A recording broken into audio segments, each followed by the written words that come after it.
ಶ್ರೀಗುರುಭ್ಯೋ ನಮಃ. ಹರಿ ಓಂ.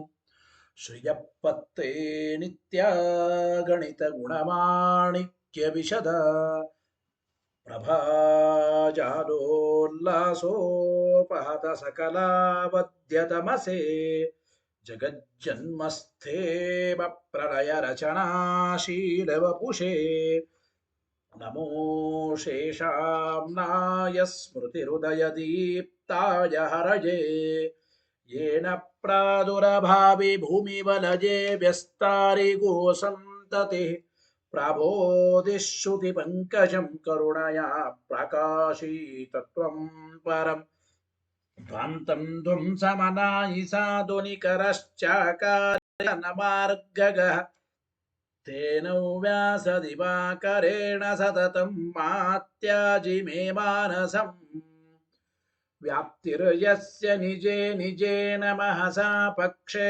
सपक्षे स्थितिः व्यावृत्तिश्च विपक्षतोत विषये सक्तिर्न वै बाधिते नैवास्ति प्रतिपक्षयुक्तिरतुलं शुद्धं प्रमाणं समे भूयात्तत्त्वविनिर्णयाय भगवानानन्दतीर्थो मुनिः भवति यदनुभावादेडमूकोऽपि वाग्मी जडमतिरपि जन्तुर्जायते प्राज्ञमौलिः सकलवचनचेतो देवता भारती सा मम वचसि निधत्तां सन्निधिं मानसे च रमानिवासोचितवासभूमि सन्न्याय रत्नावलि जन्मभूमि वैराग्यभाग्यो मम पद्मनाभतीर्थामृताब्धिर्भवताद्विभूत्यै पदवाक्यप्रमाणज्ञं प्रतिवादिमदच्छिदः श्रीमदक्षोभ्यतीर्थाख्यानुपतिष्ठे गुरून्मम श्रीमदानन्दतीर्थार्य सन्मनः सरसि भुवि अनुव्याख्याननलिने चञ्चरीकति मे मनः न शब्दाब्दौ गाढाः न च निगमचर्चासु चतुराः न च न्याये प्रौढाः न च विदितवेद्या अपि वयम् परं श्रीमत्पूर्णप्रमतिगुरुकारुण्यसरणिं प्रपन्नामान्यास्मः किमपि च वदन्तोऽपि महताम् भगवता बादरायणेन प्राणिनां निःश्रेयसाय प्रणीतमपि ब्रह्ममीमांसाशास्त्रम् असाधुनिबन्धं ददमसा अवकुण्ठितत्वेन प्रणीतमिव मन्यमानः भगवान् आनन्दतीर्थमुनिः यथाचार्याभिप्रायम् अस्य भाष्यं विधाय अनुभाष्यमपि करिष्यन् विलीन प्रकृतितया स्वयमन्तराय विदुरोऽपि अनवरतमीश्वर प्रवणकाय करणरुत्तिरपि नारायण प्रणामादिकम् पारीप्सितस्य अनन्तराय परिसमाप्तेः प्रचयस्य च हेतुतया वगीतशिष्टाचार परम्परादिना अवगतम् अवश्यं करणीयं शिष्यान् ग्राहयितुं ग्रन्थादौ निबध्नाति नारायणमिति नारायणं निखिलपूर्णगुणैकदेहं निर्दोषमाप्यतममप्यखिलैः सुवाक्यैः अस्योद्भवादिदमशेष विशेषतोऽपि वन्द्यं सदा प्रियतमं मम सन्नमामि तमेव शास्त्रप्रभवं प्रणम्य जगद्गुरूणां गुरुमञ्जसैव विशेषतो मे परमाख्यविद्या व्याख्यां करोम्यन्वपि चाहमेव ओम ओमथातो ब्रह्मजिज्ञासा ओम श्रुतिक्षीराब्धिमामथ्यधीमन्दरमहीभृता प्राप्ता न्यायसुधायेन तं च इन्द्रमहं भजे बोधैरपि सुदुर्बोधे ग्रन्थे जन्मम साहसं तत्पारयन्तु निपुणाः गुरुपादरजक्कणाः लौकिकफलं लक्षणामृतदोहिनीं गुरुवनुग्रहरूपां तां कामधेनुमुपास्महे मद्वोक्तिर्द्विनदी जयार्यजुबवाक्सूर्यात्मजा सङ्गमे व्याख्यास्नानमोहो विधाय नृहरे प्राप्य प्रसादं परं प्रापुर्ये कृतकृत्यतां गतमला ವಿದ್ಯಾದಿರಾಜಾದಯೋ ಯೋಗೀಶಾ ಕೃಪಯಂತು ತೇ ಜಯಮುನೇರ್ಭಾವಸ್ಯ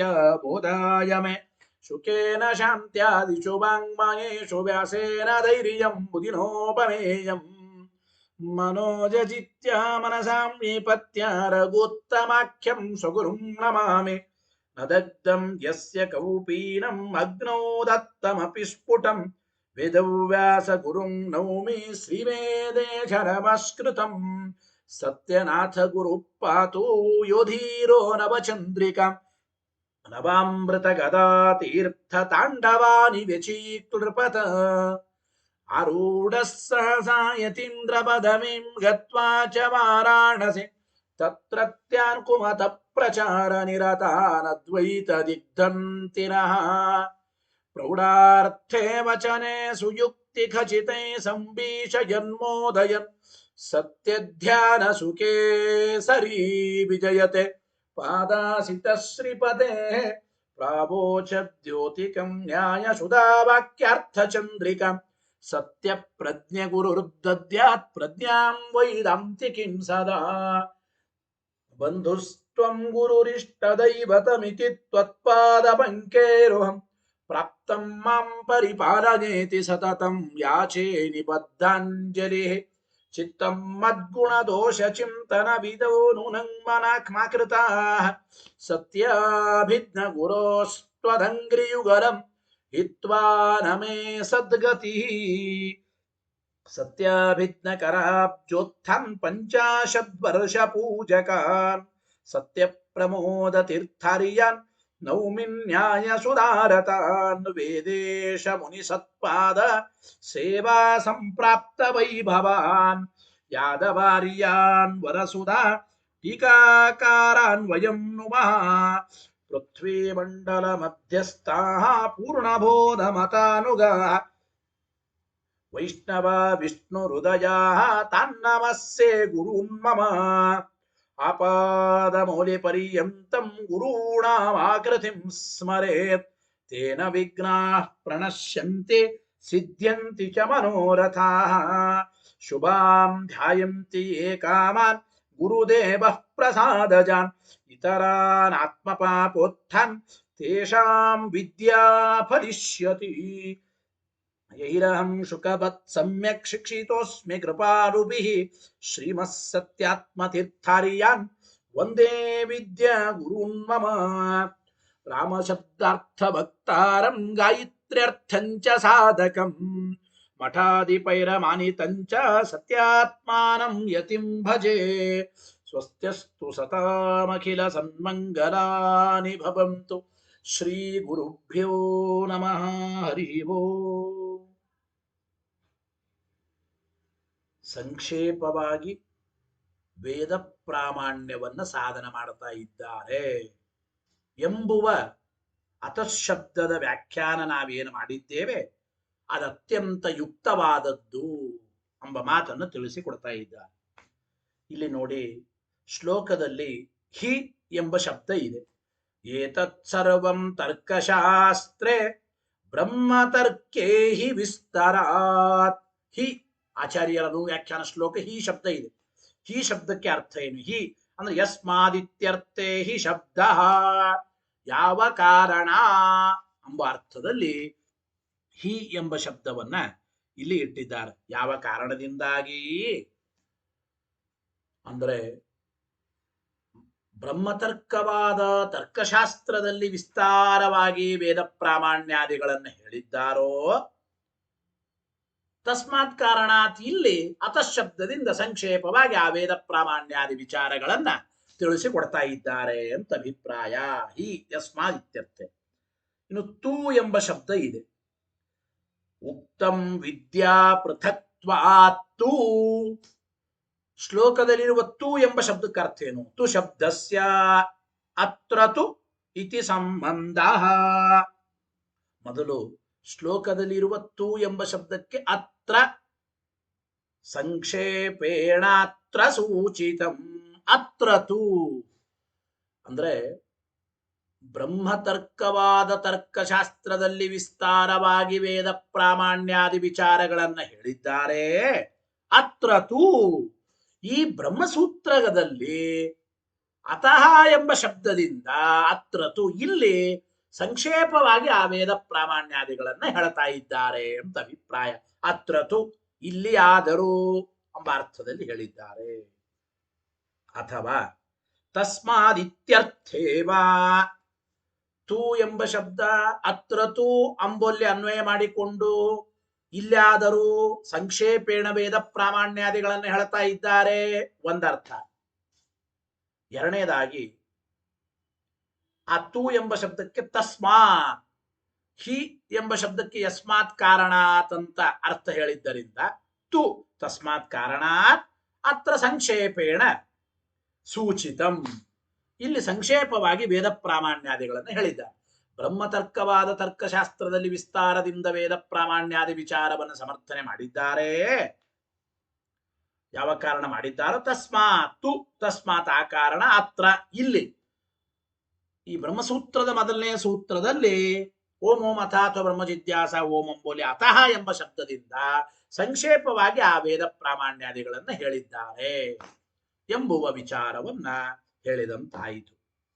ಅಂದ್ರೆ ಒಟ್ಟು ಏನ್ ಹೇಳಿದಂತಾಯಿತು ಟೀಕಾರಾಯರೇ ಬರೀತಾ ಇದ್ದಾರೆ ನೋಡಿ. ಏನಪ್ಪ ಅಂದ್ರೆ ಯಸ್ಮಾತ್ ಕಾರಣಾತ ಯಾವ ಕಾರಣ, ಏತತ್ ಸರ್ವಂ ಪ್ರಮೇಯಂ ಈ ವೇದ ಪ್ರಾಮಾಣ್ಯ ಬಂಧ ಸತ್ಯತ್ವ ಈ ಎಲ್ಲ ಪ್ರಮೇಯಗಳನ್ನ ಬ್ರಹ್ಮತರ್ಕಾಭಿಧೇಯ ತರ್ಕಶಾಸ್ತ್ರೇ ವಿಸ್ತಾರಾದುಕ್ತಂ, ಬ್ರಹ್ಮತರ್ಕ ಎಂಬ ತರ್ಕಶಾಸ್ತ್ರದಲ್ಲಿ ವೇದ ಪ್ರಾಮಾಣ್ಯಾದಿ ಎಲ್ಲ ಪ್ರಮೇಯಗಳನ್ನ ವಿಚಾರಗಳನ್ನು ವಿಸ್ತಾರವಾಗಿ ಉಕ್ತಂ ಹೇಳಲ್ಪಟ್ಟಿದೆ.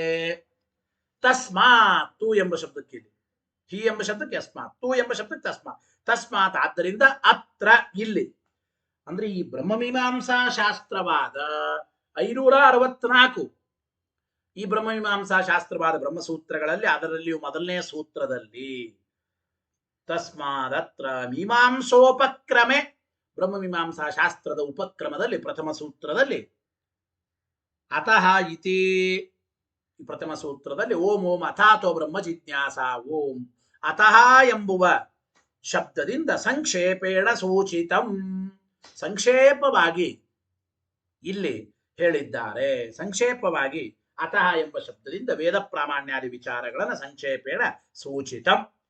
ಇಷ್ಟು ಟೋಟಲ್ ಶ್ಲೋಕಾರ್ಥ ಆಯಿತು.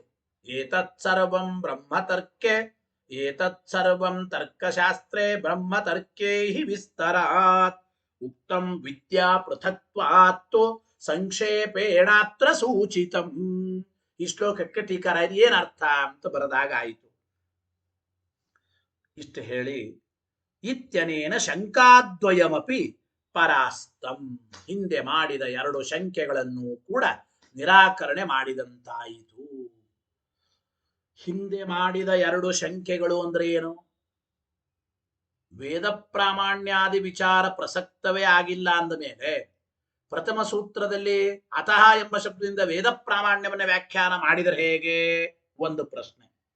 ಎರಡನೇ ಪ್ರಶ್ನೆ, ಪೂರ್ವ ಮೀಮಾಂಸಾದಲ್ಲಿ ವಿಸ್ತಾರವಾಗಿ ವೇದ ಪ್ರಾಮಾಣ್ಯಾದಿ ವಿಚಾರವನ್ನು ಹೇಳಿದ ಮೇಲೆ ಮುಂದೆ ಉತ್ತರ ಮೀಮಾಂಸಾದಲ್ಲಿಯೂ ಕೂಡ ವಿಸ್ತಾರವಾಗಿ ಹೇಳಬೇಕಾಗಿತ್ತಲ್ಲ ವೇದ ಪ್ರಾಮಾಣ್ಯಾದಿ ವಿಚಾರಗಳನ್ನ.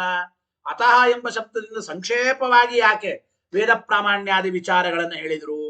ಇತಿ ಶಂಕಾದ್ವಯಮಪಿ ಪರಾಸ್ತಂ. ಈ ರೀತಿ 2 ಶಂಕೆಯನ್ನು ಕೂಡ ಇಲ್ಲಿಂದ ನಿರಾಕರಣೆ ಮಾಡಿದಂತಾಯಿತು. ಯಾತಕ್ಕೆ ಅಂದ್ರೆ ಅತಃ ಎಂಬ ಶಬ್ದದಿಂದ ಸಂಕ್ಷೇಪವಾಗಿ ನಾವು ಹೇಳಿದ ಈ ವೇದ ಪ್ರಾಮಾಣ್ಯಾದಿ ವಿಚಾರ ಪ್ರಸಕ್ತವಾಗಿಲ್ಲ ಅನ್ನಬೇಡಿ. ಬ್ರಹ್ಮತರ್ಕವಾದ ತರ್ಕಶಾಸ್ತ್ರದಲ್ಲಿ ಪ್ರಸಕ್ತವಾಗಿದೆ, ವಿಸ್ತಾರವಾಗಿ ಅಲ್ಲಿ ವೇದ ಪ್ರಾಮಾಣ್ಯಾದಿ ವಿಚಾರಗಳನ್ನು ಹೇಳಲ್ಪಟ್ಟಿದೆ. ಅದರ ಸಂಕ್ಷೇಪವೇ ಇಲ್ಲಿ ಅತಃ ಎಂಬ ಶಬ್ದದಿಂದ ಹೇಳಿದ್ದೇವೆ, ಅದರಿಂದ ಪ್ರಸಕ್ತವಾಗಿದೆ. ಒಂದು ಆಕ್ಷೇಪಕ್ಕೆ ಉತ್ತರ. ಎರಡನೇದಾಗಿ, ಪೂರ್ವ ಮೀಮಾಂಸಾದಲ್ಲಿ ವಿಸ್ತಾರವಾಗಿ ಹೇಳಿದಂತೆ ಈ ಬ್ರಹ್ಮ ಮೀಮಾಂಸಾದಲ್ಲಿಯೂ ವಿಸ್ತಾರವಾಗಿ ಹೇಳಬೇಕಾಗಿತ್ತಲ್ಲ ಅಂತಂದರೆ ಅದಕ್ಕೆ ಉತ್ತರ ಹೇಳಿದರು. ವಿಸ್ತಾರವಾಗಿ ಹೇಳಿದ್ದನ್ನ ಸಂಕ್ಷೇಪವಾಗಿ ಹೇಳೋದು ಕೂಡ ಅತ್ಯಂತ ಯುಕ್ತವೇ ಎಂಬುದನ್ನು ಕೂಡ ತಿಳಿಸಿಕೊಡ್ತಾ ಇದ್ದಾರೆ ನೋಡಿ. ಬ್ರಹ್ಮತರ್ಕೋಕ್ತತ್ವೇನ ಪ್ರಕೃತತ್ವಾತ್, ಅದೇ ಪ್ರಕೃತವೇ ಆಗಿಲ್ಲ. ಹೇಗೆ ಹೇಳಿದ್ರು ಅತಃಶಬ್ದದಿಂದ ಸಂಕ್ಷೇಪವಾಗಿ ವೇದ ಪ್ರಾಮಾಣ್ಯಾದಿ ವಿಚಾರಗಳನ್ನ ಅಂದ್ರೆ ಬ್ರಹ್ಮತರ್ಕದಲ್ಲಿ ವೇದ ಪ್ರಾಮಾಣ್ಯಾದಿ ವಿಚಾರಗಳು ಅವಶ್ಯವಾಗಿ ಹೇಳಲ್ಪಟ್ಟಿವೆ. ಅದನ್ನು ವೇದ ಪ್ರಾಮಾಣ್ಯಾದಿ ವಿಚಾರಗಳು ಪ್ರಕೃತವೇ ಆಗಿವೆ. ಆದ್ದರಿಂದ ಇದಂ ಶಬ್ದೇನ ಪರಾಮರ್ಶೋ ಯುಜ್ಯತೆ. ಇಲ್ಲಿ ಅತಃ ಅತಃ ಎಂಬುದು ಇದು ಇದಂ ಶಬ್ದ. ಇದಂ ಶಬ್ದದಿಂದ ಬ್ರಹ್ಮತರ್ಕದಲ್ಲಿ ಹೇಳಿದ ವೇದ ಪ್ರಾಮಾಣ್ಯಾದಿ ವಿಚಾರವನ್ನ ನಾವು ಹೇಳಿದಂತಾಯಿತು ಎಂಬ ವಿಚಾರವನ್ನು ಹೇಳ್ತಾ ಇದ್ದಾರೆ. ಸಾಮಾನ್ಯವಾಗಿ ಈ ಸುಧಾ ಪಾಠದಲ್ಲಿ ಇದಂ ಶಬ್ದೇನ ಅಂತ ಏನಿದೆ, ಕೆಲವು ಕಡೆ ಇದಂ ಶಬ್ದೇನ ಅಂತ ಪಾಠ ಇದೆ. ಆದರೆ ಇನ್ನು ಕೆಲವು ಕಡೆ ಅತಃಶಬ್ದೇನ ಎಂಬುದು ಕೂಡ ಒಂದು ಪಾಠ ಇದೆ, ಸರಿಯಾದ ಪಾಠ ಅಂತ ಹೇಳಿದ್ದಾರೆ. ಅಂದ್ರೆ ಸೂತ್ರದಲ್ಲಿರುವ ಅತಃ ಎಂಬುವ ಇದಂ ಶಬ್ದದಿಂದ ಬ್ರಹ್ಮತರ್ಕದಲ್ಲಿ ಹೇಳಿದ ವಿಚಾರವನ್ನೇ ವೇದ ಪ್ರಾಮಾಣ್ಯಾದಿ ವಿಚಾರವನ್ನೇ ಅತಃ ಎಂಬುವ ಇದಂ ಶಬ್ದದಿಂದ ಪರಾಮರ್ಶ ಮಾಡಿದ್ದು ಅತ್ಯಂತ ಯುಕ್ತ. ಅಪ್ರಕೃತವಾದದರ ಪರಾಮರ್ಶ ಅಲ್ಲ, ಪ್ರಕೃತವಾದದ್ದರ ಪರಾಮರ್ಶವೇ ಇದಂ ಶಬ್ದದಿಂದ ಅತಃ ಎಂಬ ಶಬ್ದದಿಂದ ಹೇಳಿದ್ದಾರೆ ಅಂತ. ಇಲ್ಲಿ ಇದಂ ಶಬ್ದೇನ ಅಂತ ಪಾಠ ಇದೆಯೋ ಅಥವಾ ಅತಃ ಶಬ್ದೇನ ಅತಃಶಬ್ದೇನ ಎಂಬುವ ಪಾಠ ಇದೆಯೋ ಅಂತ ಪ್ರಶ್ನೆ ಮಾಡಿದರೆ, ಇದಂ ಶಬ್ದೇನ ಎಂಬ ಪಾಠ ಇದು ಲೇಖಕರ ದೋಷವಶಾತ್ ಬಂದಿದೆ ಅಂತ ಕೆಲವರು ಬರೆದಿದ್ದಾರೆ. ಕೆಲವು ಕಡೆ ಅತಃಶಬ್ದೇನ ಎಂಬ ಪಾಠವೇ ಸರಿಯಾದ ಪಾಠ ಅಂತ ಹೇಳಿದ್ದಾರೆ. ಅಥವಾ ಅತಃಶಬ್ದೇನ ಎಂಬುದಕ್ಕೆ ಸಮಾಸ ಮಾಡಿ ಈ ರೀತಿ ತಿಳಿಯಬಹುದು ಅಂತ. ಏನು ಅಂದ್ರೆ ಅತಃಶಬ್ದೇನ ಎಂಬೋ ಹೇಳುವಾಗ ಅಯಂಚಾಸೌ ಶಬ್ದಶ್ಚ ಇದಂ ಶಬ್ದ ಅಂತ ಸಮಾಸ ಮಾಡಿಕೊಂಡಾಗ ಅಯಂ ಚಾಸೌ ಶಬ್ದಶ್ಚ ಇದಂ ಶಬ್ದ ತೇನ ಅತಃಶಬ್ದೇನ ಎಂಬ ಅರ್ಥದಲ್ಲೇನೆ, ಅಂದ್ರೆ ಅತಃಶಬ್ದೇನ ಎಂಬ ಪಾಠವೇ ಸರಿ ಅಂತ ಇಟ್ಟುಕೊಂಡು ಇದಂ ಶಬ್ದೇನ ಎಂಬ ಪಾಠ ಇದ್ದರೂ ಕೂಡ ಅದಕ್ಕೆ ಅರ್ಥ ಅತಃಶಬ್ದೇನ ಎಂಬ ಅರ್ಥದಲ್ಲೇನೆ ಇದಂ ಶಬ್ದವನ್ನು ಪ್ರಯೋಗ ಮಾಡಿದ್ದಾರೆ ಎಂಬುದನ್ನು ಒಂದು ವ್ಯಾಖ್ಯಾನ ವಿಚಾರವನ್ನು ಬರೆದಿದ್ದಾರೆ. ಇರ್ಲಿ, ಈಗ ನಮಗೆ ಬೇಕಾದದ್ದು ಏನಪ್ಪಾ ಅಂತಂದ್ರೆ ಇದಂ ಶಬ್ದವಾದ ಅತಃಶಬ್ದದಿಂದ, ಅಂದ್ರೆ ಅತಃ ಎಂಬ ಶಬ್ದದಿಂದ ಬ್ರಹ್ಮತರ್ಕದಲ್ಲಿ ವಿಸ್ತಾರವಾಗಿ ಪ್ರಕೃತವಾದ ವೇದ ಪ್ರಾಮಾಣ್ಯಾದಿ ವಿಚಾರವನ್ನೇ ಅತಃ ಎಂಬ ಶಬ್ದದಿಂದ ಇಲ್ಲಿ ಸಂಕ್ಷೇಪವಾಗಿ ನಾವು ಪರಾಮರ್ಶೆ ಮಾಡಿದ್ದು ಅತ್ಯಂತ ಯುಕ್ತವೇ. ಇಲ್ರಿ ಮತ್ತೆ ಅಲ್ಲಿಯೂ ಅಂದ್ರೆ ಪೂರ್ವ ಮೀಮಾಂಸಾದಲ್ಲಿ ವಿಸ್ತಾರವಾಗಿ ವೇದ ಪ್ರಾಮಾಣ್ಯಾದಿಗಳನ್ನ ಹೇಳಿ ಇಲ್ಲಿ ಸಂಕ್ಷೇಪವಾಗಿ ಯಾತಕ್ಕೆ ಹೇಳಿದ್ರು ಅಂದ್ರೆ ತತ್ರೈವ ವಿಸ್ತರೇಣ ಉಕ್ತತ್ವ. ಆ ಬ್ರಹ್ಮತರ್ಕದಲ್ಲಿ ವಿಸ್ತಾರವಾಗಿ ವೇದ ಪ್ರಾಮಾಣ್ಯಾದಿ ಎಲ್ಲ ವಿಚಾರವನ್ನ ಹೇಳಿದ್ದರಿಂದ ಅತ್ತ ಸಂಕ್ಷೇಪಕರಣಂಚ ಉಪಪದ್ಯತೆ ಇತಿ. ಇಲ್ಲಿ ಸಂಕ್ಷೇಪವಾಗಿ ನಾವು ವೇದ ಪ್ರಾಮಾಣ್ಯಾದಿ ವಿಚಾರಗಳನ್ನು ಹೇಳಿದ್ದು ಅತ್ಯಂತ ಯುಕ್ತವೇ ಎಂಬ ಮಾತನ್ನು ಕೂಡ ತಿಳಿಸಿಕೊಡ್ತಾ ಇದ್ದಾರೆ. ಇತಿ ಇಷ್ಟು ಮುಗೀತು. ಆಮೇಲೆ ಗ್ರಂಥಾಂತರೋಕ್ತಸ್ಯ ಕಥಮತ್ರ ಪ್ರಕೃತತ್ವಂ. ಇಲ್ಲಿ ಒಂದು ಪ್ರಶ್ನೆ, ಯಾವುದೋ ಒಂದು ಗ್ರಂಥದಲ್ಲಿ ಹೇಳಿದ ವಿಚಾರ ಈ ಬ್ರಹ್ಮಮೀಮಾಂಸಾ ಶಾಸ್ತ್ರದ ಆರಂಭದಲ್ಲಿ ಓಂ ಓಂ ಅಥಾತೋ ಬ್ರಹ್ಮಜಿಜ್ಞಾಸ ಓಂ ಎಂಬ ಸೂತ್ರದಿಂದ ಅದು ಹೇಗೆ ಇಲ್ಲಿ ಪ್ರಕೃತವಾಗುತ್ತದೆ? ಯಾವುದೋ ಗ್ರಂಥದಲ್ಲಿ ಹೇಳಿದ ವೇದ ಪ್ರಾಮಾಣ್ಯಾದಿ ವಿಚಾರಗಳು ಅದು ಇಲ್ಲಿ ಹೇಗೆ ಪ್ರಕೃತಕ್ಕೆ ಉಪಯೋಗ ಬೀಳುತ್ತದೆ? ಹಿಂದೆ ಪ್ರಸಕ್ತವಾದದ್ದನ್ನೇ ಇಲ್ಲಿ ಹೇಳ್ತಾ ಇದ್ದಾರೆ ಅಂತ ನೀವಂದ್ರೆ, ಯಾವುದೋ ಗ್ರಂಥದಲ್ಲಿ ವೇದ ಪ್ರಾಮಾಣ್ಯಾದಿ ವಿಚಾರ ಪ್ರಸಕ್ತವಾದರೆ ಅದು ಇಲ್ಲಿ ಹೇಗೆ ಪ್ರಸಕ್ತವಾಗುತ್ತದೆ ಅಂತ ಪ್ರಶ್ನೆ. ಅದು ಇಲ್ಲಿ ಹೇಗೆ ಪ್ರಸಕ್ತವಾಗುತ್ತದೆ ಅಂತಂದ್ರೆ ತಥಾತ್ವೇವ. ಹಾಗಾದರೆ ಪ್ರಶ್ನೆ ಮಾಡಿದರು, ಎಲ್ಲಿಯೋ ಯಾವ ಗ್ರಂಥದಲ್ಲಿ ಹೇಳಿದ್ರು ಕೂಡ ಈ ಗ್ರಂಥದಲ್ಲಿ ಪ್ರಸಕ್ತವಾಗುತ್ತದೆ ಅಂತ ಹೇಳಬಹುದು ಅಂತಂದ್ರೆ ತಥಾತ್ವೇವ ಕುತಃ ನ ಪೂರ್ವಮೀಮಾಂಸೋಕ್ತ ಪರಾಮರ್ಶಃ ಎಂ ಇತಿ ಇತ್ಯತಃ ಉಕ್ತಂ. ಎಲ್ಲೋ ಗ್ರಂಥಾಂತರದಲ್ಲಿ ಪ್ರಕೃತವಾದದ್ದು ಇಲ್ಲಿ ಅತಃಶಬ್ದದಿಂದ ನಾವು ಪರಾಮರ್ಶೆ ಮಾಡ್ತೇವೆ ಅಂತ ನೀವು ಅಂಬೋದಾದ್ರೆ, ಹಾಗಾದ್ರೆ ಪೂರ್ವಮೀಮಾಂಸಾ ಶಾಸ್ತ್ರದಲ್ಲಿ ಹೇಳಿದ ವಿಷಯವನ್ನೇ ಇಲ್ಲಿ ಅತಃ ಎಂಬ ಶಬ್ದದಿಂದ ಪರಾಮರ್ಶೆ ಯಾಕೆ ಮಾಡಬಾರದು?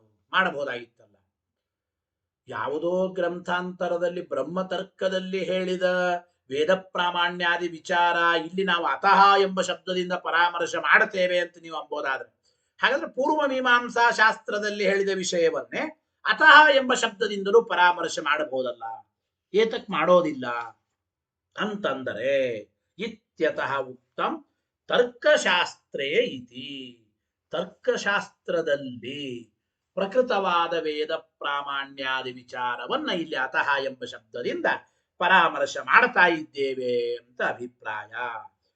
ತರ್ಕಶಾಸ್ತ್ರದಲ್ಲಿ ಪರಾಮರ್ಶೆ ಮಾಡಿದ್ದು, ತರ್ಕಶಾಸ್ತ್ರದಲ್ಲಿ ಹೇಳಿದ್ದು, ತರ್ಕಶಾಸ್ತ್ರದಲ್ಲಿ ಪ್ರಕೃತವಾದದ್ದು ಅಂದ್ರೆ ಅರ್ಥ ಏನ್ರಿ ಅಂದ್ರೆ ತರ್ಕಶಾಸ್ತ್ರಂ ಹಿ ಮೀಮಾಂಸಾಂಗಂ ಇತಿ ವಕ್ಷತಿ. ತರ್ಕಶಾಸ್ತ್ರವೂ ಕೂಡ ಅದು ಮೀಮಾಂಸಾ ಶಾಸ್ತ್ರದ ಅಂಗವೇ ಎಂಬುದನ್ನು ನಾವು ಮುಂದೆ ಹೇಳ್ತಾ ಇದ್ದೇವೆ ಅಂತ ಹೇಳ್ತಾ ಇದ್ದಾರೆ. ಅದನ್ನು ನಾವು ಮುಂದೆ ಅದನ್ನು ತಿಳಿಸಿಕೊಡ್ತಾ ಇದ್ದ ತರ್ಕಶಾಸ್ತ್ರವು ಕೂಡ ಅವಶ್ಯವಾಗಿ ಮೀಮಾಂಸಾ ಶಾಸ್ತ್ರದ ಅಂಗವೇ. ಆದ್ರಿಂದ ಮೀಮಾಂಸಾ ಶಾಸ್ತ್ರದ ಅಂಗವಾದ ತರ್ಕಶಾಸ್ತ್ರದಲ್ಲಿ ಪ್ರಕೃತವಾದ ಮೇಲೆ ಅತಃ ಎಂಬ ಶಬ್ದದಿಂದ ಇಲ್ಲಿ ಇದು ಬ್ರಹ್ಮ ಮೀಮಾಂಸಾ ಶಾಸ್ತ್ರ, ತರ್ಕಶಾಸ್ತ್ರವು ಮೀಮಾಂಸಾ ಶಾಸ್ತ್ರದ ಅಂಗವೇ. ಆದ್ರಿಂದ ಎಲ್ಲೋ ಹೇಳಿದ್ದನ್ನ ಇಲ್ಲಿ ಅತಃ ಶಬ್ದದಿಂದ ಪರಾಮರ್ಶೆ ಮಾಡಿದಂತೆ ಆಗಲಿಲ್ಲ. ಅಂದರೆ ಮೀಮಾಂಸಾ ಶಾಸ್ತ್ರದ ಅಂಗವಾದ ತರ್ಕಶಾಸ್ತ್ರದಲ್ಲಿ ಪ್ರಕೃತವಾದ ವೇದ ಪ್ರಾಮಾಣ್ಯಾದಿ ವಿಚಾರಗಳನ್ನೇ ಅತಃ ಎಂಬ ಶಬ್ದದಿಂದ ಹೇಳಿದಂತಾಯಿತು. ಆದ್ದರಿಂದ ಎಲ್ಲೋ ಪ್ರಸಕ್ತವಾದದ್ದನ್ನು ಹೇಳಿದಂತಾಯಿತು ಅನ್ನಬೇಡಿ. ತರ್ಕಶಾಸ್ತ್ರವು ಮೀಮಾಂಸಕ್ಕೆ ಅಂಗ ಅಂತ ಮುಂದೆ ಹೇಳ್ತಾ ಇದ್ದೇವೆ. ಈ ಎಲ್ಲ ಅಭಿಪ್ರಾಯದಿಂದ ಆಚಾರ್ಯರು ಏತತ್ ಸರ್ವಂ ತರ್ಕಶಾಸ್ತ್ರೇ ಬ್ರಹ್ಮ ತರ್ಕೇ ವಿಸ್ತರಾತ್ ಅಂತ ಹೇಳಿದ್ದಾರೆ. ಆಮೇಲೆ ಬ್ರಹ್ಮತರ್ಕೆ ವಿಸ್ತರೇಣ ಉಕ್ತತ್ವಂ ಅತ್ರ ಸಂಕ್ಷೇಪಕರಣಸ್ಯ ಘಟಕ ಮಾತ್ರಂ ನ ನಿಯಾಮಕಂ. ಇನ್ನೊಂದು ಮಾತನ್ನು ಹೇಳ್ತಾ ಇದ್ದಾರೆ ಇಲ್ಲಿ. ಏನು ಅಂತಂದ್ರೆ ಬ್ರಹ್ಮತರ್ಕದಲ್ಲಿ ವಿಸ್ತಾರವಾಗಿ ಹೇಳಿದ್ದನ್ನ ಈ ಮೀಮಾಂಸಾ ಶಾಸ್ತ್ರದಲ್ಲಿ ಸಂಕ್ಷೇಪವಾಗಿ ಅತಃ ಎಂಬ ಶಬ್ದದಿಂದ ಪರಾಮರ್ಶೆ ಮಾಡಬೇಕು. ಏನು ಹೇಳಿದ್ದಾರೆ ಅದನ್ನು ಇಲ್ಲಿ ವಿಚಾರ ಹೇಳಿದ್ರಷ್ಟೇ. ಆದರೆ ಹೀಗೆ ನಿಯಮ ಅಂತೇನಿಲ್ಲ.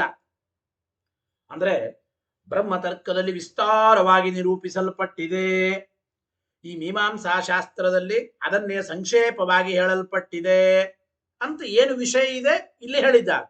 ಹೊರತು ಹೀಗೆ ಮಾಡಬೇಕು ಎಂಬ ನಿಯಮ ಏನಿಲ್ಲ ಎಂಬ ಮಾತನ್ನು ಹೇಳ್ತಾ ಇದ್ದಾರೆ. ಹೀಗೆ ಮಾಡಬೇಕು ಎಂಬ ನಿಯಮ ಏನಿಲ್ಲ. ಬ್ರಹ್ಮತರ್ಕದಲ್ಲಿ ವಿಸ್ತಾರವಾಗಿ ಹೇಳಿದ್ದನ್ನು ಇಲ್ಲಿ ಸಂಕ್ಷೇಪವಾಗಿ ಹೇಳಲೇಬೇಕು, ನಿಯಮ ಏನಿಲ್ಲ.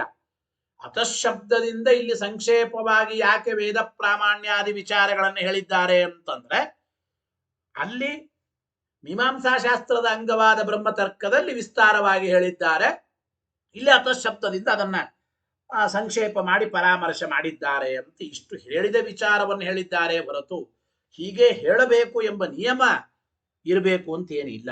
ಆದ್ದರಿಂದ ಇಲ್ಲಿ ತಿಳಿಸ್ತಾ ಇದ್ದಾರೆ. ಜೊತೆಗೆ ಹಾಗಾದರೆ ತತ್ರ ವಿಸ್ತರೇಣ ಉಕ್ತಸ್ಯ ಅತ್ರಾಪಿ ವಿಸ್ತರೇಣ ಉಕ್ತೌ ಬಾಧಕ ಅಭಾವಾತ್. ಹಾಗಾದ್ರೆ ಬ್ರಹ್ಮತರ್ಕದಲ್ಲಿ ವಿಸ್ತಾರವಾಗಿ ಹೇಳಿದ ವೇದ ಪ್ರಾಮಾಣ್ಯಾದಿ ವಿಚಾರವನ್ನ ಈ ಸೂತ್ರದ ಮೊದಲನೆಯ ಸೂತ್ರದಲ್ಲಿ ಅತಃ ಎಂಬ ಶಬ್ದದಿಂದ ಸಂಕ್ಷೇಪವಾಗಿ ಆ ವೇದ ಪ್ರಾಮಾಣ್ಯಾದಿ ವಿಚಾರಗಳನ್ನು ಹೇಳಿದ್ದು ಅದೇನು ತೊಂದರೆ ಇಲ್ಲ, ಏನು ಬಾಧಕ ಏನಿಲ್ಲ, ಯಾವ ತಪ್ಪೇನಿಲ್ಲ ಅಂತ ಅಭಿಪ್ರಾಯ. ಯಾವ ತಪ್ಪಿಲ್ಲ. ಆದ್ದರಿಂದ ಬಾಧಕ ಅಭಾವಾತ ಪ್ರಸ್ಥಾನ ಭೇದೇನ ಅಪುನುರುಕ್ತೇ. ಹಾಗಾದ್ರೆ ಪ್ರಶ್ನೆ ಬಂತು, ಮತ್ತೆ ಅಲ್ಲಿ ವಿಸ್ತಾರವಾಗಿ ವೇದ ಪ್ರಾಮಾಣ್ಯಾದಿಗಳನ್ನು ಹೇಳಿದ ಮೇಲೆ ಮತ್ತೆ ಇಲ್ಲಿ ಅತಃ ಎಂಬ ಶಬ್ದದಿಂದ ವೇದ ಪ್ರಾಮಾಣ್ಯವನ್ನೇ ಯಾಕೆ ಹೇಳಬೇಕ್ರಿ? ಹೇಳಿದ ವಿಚಾರವನ್ನು ಹೇಳಿದ್ರೆ ಪುನರುಕ್ತಿ ಬಂತಲ್ಲ, ಅಂದ್ರೆ ಪುನರುಕ್ತಿ ದೋಷನೂ ಕೂಡ ಬರೋದಿಲ್ಲ. ಯಾಕೆ ಅಂತಂದ್ರೆ ಉಕ್ತಂ ವಿದ್ಯಾ ಪೃಥಕ್ತ್ವಾತ್ತು ಸಂಕ್ಷೇಪೇಣಾತ್ರ ಸೂಚಿತಂ ಎಂಬ ಮಾತನ್ನ ಹೇಳ್ತಾ ಇದ್ದಾರೆ. ಅಂದ್ರೆ ಬೇರೆ ಬೇರೆ ಪ್ರಸ್ಥಾನವಾದ್ದರಿಂದ ಅಂತ. ಪ್ರಸ್ಥಾನ ಬೇರೆ ಬೇರೆ. ಮೊದಲು ಬ್ರಹ್ಮತರ್ಕ, ಅದು ಬ್ರಹ್ಮತರ್ಕದಲ್ಲಿ ವೇದ ಪ್ರಾಮಾಣ್ಯಾದಿಗಳನ್ನು ವಿಸ್ತಾರವಾಗಿ ಹೇಳಿದ್ದಾರೆ. ಈ ಸೂತ್ರಗಳು ಮೀಮಾಂಸಾ ಶಾಸ್ತ್ರ, ಮೀಮಾಂಸಾ ಶಾಸ್ತ್ರವೇ ಬೇರೆ, ಬ್ರಹ್ಮತರ್ಕವೇ ಬೇರೆ. ಬ್ರಹ್ಮತರ್ಕವು ಮೀಮಾಂಸಾ ಶಾಸ್ತ್ರದ ಅಂಗ ಆಗಿರಬಹುದು, ಆದರೆ ಪ್ರಸ್ಥಾನ ಭೇದ ಇದೆ. ಅದು ತರ್ಕ ಪ್ರಸ್ಥಾನ, ಇದು ಮೀಮಾಂಸಾ ಪ್ರಸ್ಥಾನ. ಹಾಗೆ ಚಿಂತನೆ ಮಾಡಬೇಕು. ಆದ್ರಿಂದ ಬ್ರಹ್ಮತರ್ಕ ಮೀಮಾಂಸಾ ಶಾಸ್ತ್ರ ಇವು ಬೇರೆ ಬೇರೆ ಪ್ರಸ್ಥಾನವಾದ್ದರಿಂದ ಎರಡೂ ಕಡೆ ಒಂದೇ ವಿಷಯವನ್ನೇ ವಿಸ್ತಾರವಾಗಿ ಹೇಳಿದರೂ ಕೂಡ ಏನು ಪುನರುಕ್ತಿ ದೋಷ ಇಲ್ಲ. ಒಂದೇ ವಿಷಯವನ್ನೇ ಎರಡೂ ಕಡೆ ಹೇಳಿದ್ರು ಪ್ರಸ್ಥಾನ ಭೇದ ಇರೋದ್ರಿಂದ ಯಾವುದೇ ವಿಧವಾಗಿರ್ತಕ್ಕಂಥ ಪುನರುಕ್ತಿ ದೋಷವೂ ಇಲ್ಲ. ತತ್ರ ವಿಸ್ತರೇಣ ಉಕ್ತಸ್ಯ ಅತ್ರಾಪಿ ವಿಸ್ತರೇಣ ಉಕ್ತೌ ಬ್ರಹ್ಮತರ್ಕದಲ್ಲಿ ವಿಸ್ತಾರವಾಗಿ ಹೇಳಿದ ವೇದ ಪ್ರಾಮಾಣ್ಯಾದಿ ವಿಚಾರವನ್ನೇ ಇಲ್ಲಿಯೂ ವಿಸ್ತಾರವಾಗಿ ಹೇಳಿಬಿಟ್ರೆ ಪುನರುಕ್ತಿ ಬರುತ್ತಲೂ ಬರಲ್ಲ. ಯಾಕೆ? ಪ್ರಸ್ಥಾನ ಭೇದೇನ ಅಪುನರುಕ್ತೇ ಬ್ರಹ್ಮತರ್ಕ ಎಂಬ ಪ್ರಸ್ಥಾನವೇ ಬೇರೆ, ಈ ಮೀಮಾಂಸಾ ಶಾಸ್ತ್ರ ಎಂಬ ಪ್ರಸ್ಥಾನವೇ ಬೇರೆ. ಇಲ್ಲಿಯೂ ವಿಸ್ತಾರವಾಗಿ ಮತ್ತೆ ವೇದ ಪ್ರಾಮಾಣ್ಯಾದಿ ವಿಚಾರಗಳನ್ನು ಹೇಳಿದರೂ ಕೂಡ ಯಾವುದೇ ವಿಧವಾದ ಪುನರುಕ್ತಿ ದೋಷ ಮೊದಲಾದವುಗಳು ಇಲ್ಲ. ಇತ್ಯತಃ ಉಕ್ತಂ, ಈ ವಿಚಾರವನ್ನೇ ಆಚಾರ್ಯರು ಉಕ್ತಂ ವಿದ್ಯಾ ಪೃಥಕ್ತ್ವಾತ್ತು ಸಂಕ್ಷೇಪೇಣಾತ್ರ ಸೂಚಿತಂ ಎಂಬ ಮಾತನ್ನ ಹೇಳಿದ್ದಾರೆ ಅಂತ ತಿಳಿಸಿಕೊಟ್ರು. ಟೀಕಾಕೃತ್ಪಾದರು ಆಚಾರ್ಯರ ಮಾತಿಗೆ ವ್ಯಾಖ್ಯಾನ ಮಾಡ್ತಾರೆ. ಟೀಕಾಕೃತ್ಪಾದರು ಮುಂದೆ ನಮಗೆಲ್ಲ ಅರ್ಥವಾಗುವಂತೆ ಒಟ್ಟು ಇಲ್ಲಿ ಹೇಳಿದ ವಿಚಾರ ಏನು, ಒಟ್ಟು ಇಲ್ಲಿಯ ತಾತ್ಪರ್ಯ ಏನು ಎಂಬುದನ್ನು ಏತದುಕ್ತಂ ಭವತಿ ಎಂಬ ಈ ಪ್ಯಾರಾದಲ್ಲಿ ಬರೀತಾ ಇದ್ದಾರೆ. ಏನು ನೋಡಿ, ಅಸ್ತಿ ತಾವತ್ ತರ್ಕ ಮೀಮಾಂಸಾ ವಿದ್ಯೆಯೋ ಪೃಥಕ್ತ್ವಂ. ನೋಡಿ, ತರ್ಕಶಾಸ್ತ್ರ ಮೀಮಾಂಸಾ ಶಾಸ್ತ್ರ ಇವೆರಡು ಬೇರೆ ಬೇರೆ ವಿದ್ಯೆಗಳಂತೂ ಹೌದು ಅಂಬೋದು ಎಲ್ಲರಿಗೂ ಸಮ್ಮತ. ಹೌದೋ ಇಲ್ಲ? ತರ್ಕ ವಿದ್ಯಾ ಮೀಮಾಂಸಾ ವಿದ್ಯಾ ಎರಡು ಪರಸ್ಪರ ಭಿನ್ನವಾದ ಶಾಸ್ತ್ರಗಳು. ಇದು ಎಲ್ಲರಿಗೂ ವೇದ್ಯವಾದದ್ದು, ತಿಳಿದದ್ದು. ಯಾತಕ್ಕೆ ಅಂದ್ರೆ ಪ್ರಮಾಣಗಳಲ್ಲಿ ಅದನ್ನು ಹೇಳಿದ್ದಾರೆ. ವೇದಾ ಸರ್ವಾಂಗಾಣಿ ಸತ್ಯಮಾಯತನಂ ಇತಿ ಪೃಥಕ್ ಶ್ರವಣಾತ. ಗೊತ್ತಾಯಿತೋ ಇದು? ವೇದ ಸರ್ವಾಂಗಾಣಿ ಸತ್ಯಮಾಯತನಂ, ಇದು ತಲವಕಾರ ಉಪನಿಷತ್ತಿನ ಒಂದು ವಾಕ್ಯ. ಅಂದ್ರೆ ತರ್ಕವಿದ್ಯಾ ಮೀಮಾಂಸಾ ವಿದ್ಯಾ ಇವೆರಡು ಭಿನ್ನ ಭಿನ್ನವಾದ ಶಾಸ್ತ್ರಗಳು ಎಂಬುದನ್ನ ತಲವಕಾರ ಉಪನಿಷತ್ತಿನಲ್ಲಿ ಹೇಳಿದ್ದಾರೆ. ಆ ತಲವಕಾರ ಉಪನಿಷತ್ತಿನ ವಾಕ್ಯವನ್ನ ಶ್ರೀಮದ್ ಆಚಾರ್ಯರು ಅಂದ್ರೆ ಆ ತಲವಕಾರ ಭಾಷ್ಯದಲ್ಲಿ ಆಚಾರ್ಯರು ಹೇಳಿದ್ದಾರೆ. ತಲವಕಾರ ಉಪನಿಷತ್ತಿಗೆ ಭಾಷ್ಯ ಬರೆಯುವಾಗ ಶ್ರೀಮದ್ ಆಚಾರ್ಯರು ಅದರ ಟಿಪ್ಪಣಿಕಾರ ಆ ಎರಡು ಶ್ಲೋಕಗಳನ್ನು ಬರೆದಿರ್ತಾರೆ, ನೀವು ನೋಡ್ಕೊಳ್ರಿ. ಋಗ್ಯಜುಕ್ಸಾಮ ಅಥರ್ವಾಖ್ಯಾ ಪಂಚರಾತ್ರಂಚ ಭಾರತಂ ಮೂಲ ರಾಮಾಯಣಂ ಚೈವ ಪುರಾಣಂ ಭಗವತ್ಪರಂ ವೇದ ಇತ್ಯುಚ್ಯತೆ ಸದ್ಭಿಃ ಶಿಕ್ಷಾದ್ಯಂ ಸ್ಮೃತಯಸ್ತಥಾ ಅಂಗಾನಿ ಸತ್ಯಂ ಮೀಮಾಂಸ ತದ್ವಿದ್ಯಾಧ್ಯಯನಂ ತಥಾ. ಈ ರೀತಿ ಶ್ರೀಮದಾಚಾರ್ಯರು ತಲವಕಾರ ಉಪನಿಷತ್ತಿಗೆ ಭಾಷ್ಯ ಬರೆಯುವಾಗ ವ್ಯಾಖ್ಯಾನ ಮಾಡಿದ್ದಾರೆ. ಏನಪ್ಪ ಇಲ್ಲಿ ಟೀಕಾಕೃತ್ಪಾದರು ಬರೀತಾ ಇದ್ದಾರೆ.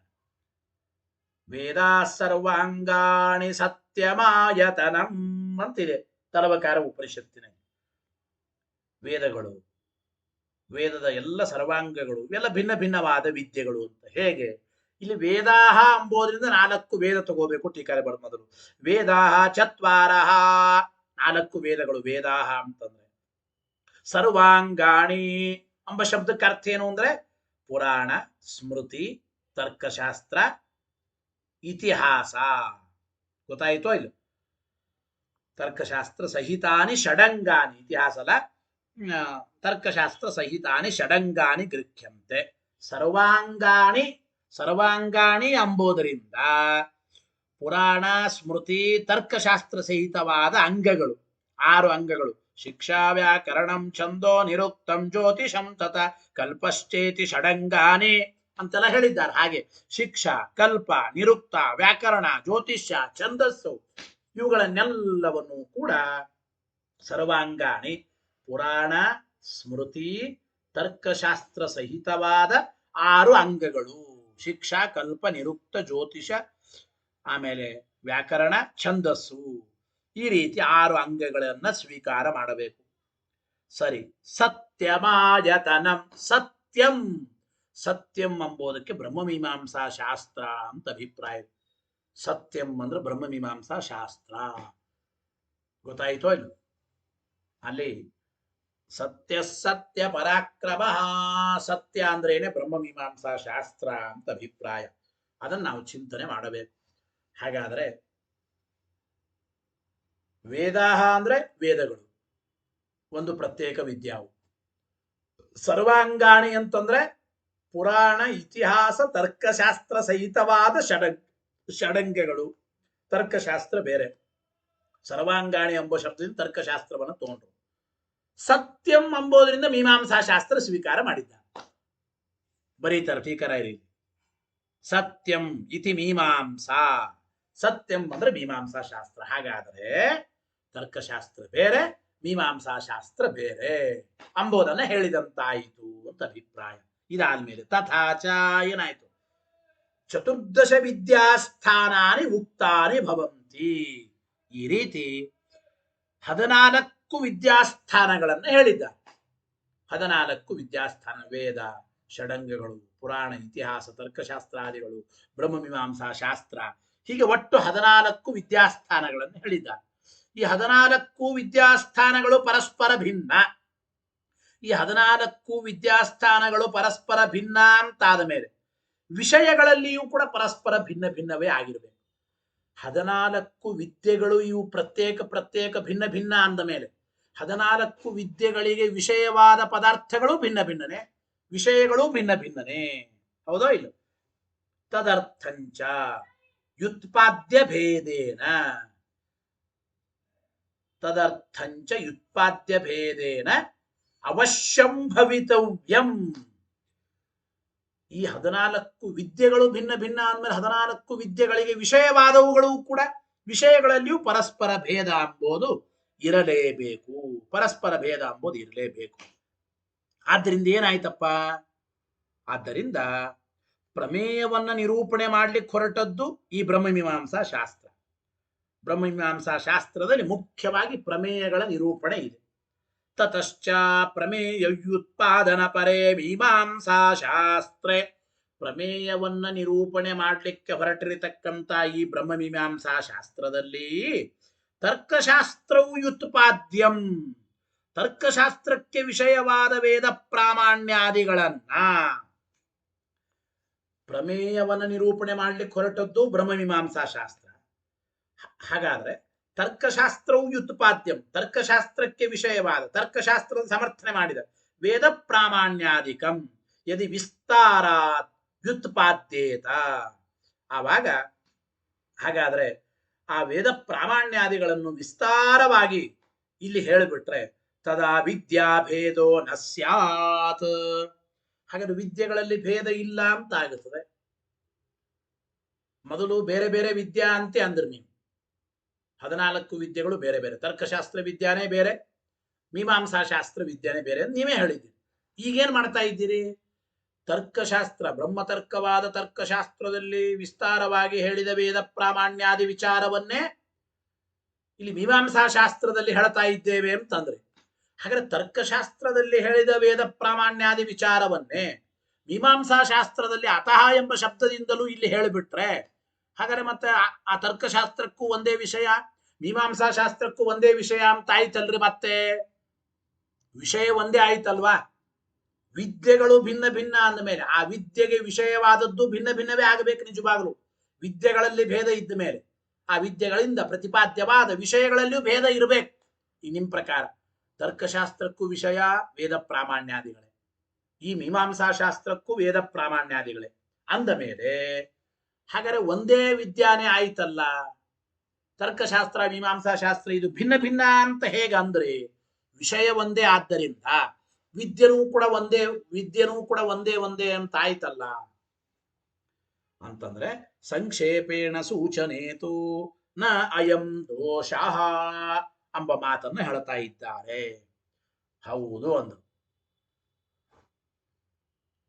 ತರ್ಕಶಾಸ್ತ್ರದಲ್ಲಿ ವಿಸ್ತಾರವಾಗಿ ಹೇಳಿದ ವೇದ ಪ್ರಾಮಾಣ್ಯಾದಿ ವಿಚಾರವನ್ನ ಸಂಕ್ಷೇಪವಾಗಿ ಅತಃಶಬ್ದದಿಂದ ಇಲ್ಲಿ ನಿರೂಪಣೆ ಮಾಡ್ತಾ ಇದ್ದೇವೆ. ಆದ್ದರಿಂದ ದೋಷ ಇಲ್ಲ, ಪುನರುಕ್ತಿ ದೋಷ ಇಲ್ಲ ಅಂತ ಅರ್ಥ.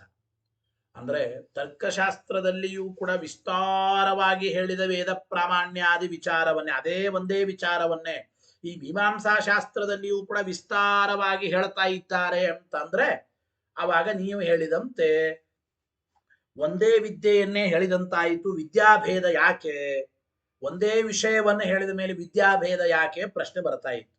ಈಗ ನಾವು ಹಂಗೆ ಹೇಳ್ತಾ ಇಲ್ಲ. ತರ್ಕಶಾಸ್ತ್ರದಲ್ಲಿ ವಿಸ್ತಾರವಾಗಿ ಹೇಳಿದ ವೇದ ಪ್ರಾಮಾಣ್ಯಾದಿ ವಿಚಾರವನ್ನ ಅತಃ ಎಂಬ ಶಬ್ದದಿಂದ ಈ ಬ್ರಹ್ಮಮೀಮಾಂಸಾ ಶಾಸ್ತ್ರದಲ್ಲಿ ಸಂಕ್ಷೇಪವಾಗಿ ಹೇಳ್ತಾ ಇದ್ದೇವೆ ಅಂತಂದಿದ್ದೇವೆ. ಆದ್ರಿಂದ ಯಾವ ದೋಷ ಇಲ್ಲ. ಅಂತೂ ವಿಷಯ ಒಂದೇ ಅಂತಂದ ಮೇಲೆ ವಿದ್ಯಾಭೇದ ಯಾಕೆ? ಪ್ರಾಯಿಕತ್ವಾತ್ ವಿದ್ಯಾಭೇದಸ್ಯ. ವಿದ್ಯಾಭೇದ ಎಂಬುದು ಪ್ರಾಯಿಕವಾಗಿ ಉಂಟು ಅಂತ ಅಭಿಪ್ರಾಯ. ಪ್ರಾಯ ತರ್ಕಶಾಸ್ತ್ರವೇ ಬೇರೆ, ಮೀಮಾಂಸಾಶಾಸ್ತ್ರವೇ ಬೇರೆ. ಅಂದ್ರೆ ತರ್ಕಶಾಸ್ತ್ರ ಎಂಬ ವಿದ್ಯೆನೇ ಬೇರೆ, ಮೀಮಾಂಸಾಶಾಸ್ತ್ರ ಎಂಬ ವಿದ್ಯೆನೇ ಬೇರೆ.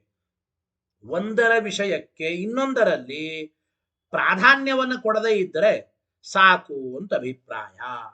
ಗೊತ್ತಾಯ್ತೋ ಇಲ್ಲ? ಪ್ರಾಯಿಕತ್ವಾತ್ ವಿದ್ಯಾಭೇದಸ್ಯ ಸರ್ವಥಾ ಅನ್ಯೋನ್ಯ ಅಸಂಸ್ಪರ್ಶ ಅಂಗಾಂಗಿ ಭಾವ ಅನುಪಪತ್ತೇ. ಅಂದ್ರೆ ಇಷ್ಟ ಹೇಳಿದ್ರೆ ಸಾಕು ಅಂತ. ಏನು ಅಂದ್ರೆ ತರ್ಕಶಾಸ್ತ್ರದ ವಿಷಯ, ಬ್ರಹ್ಮಮೀಮಾಂಸಾಶಾಸ್ತ್ರದ ವಿಷಯ. ಗೊತ್ತಾಯ್ತೋ ಇಲ್ಲ?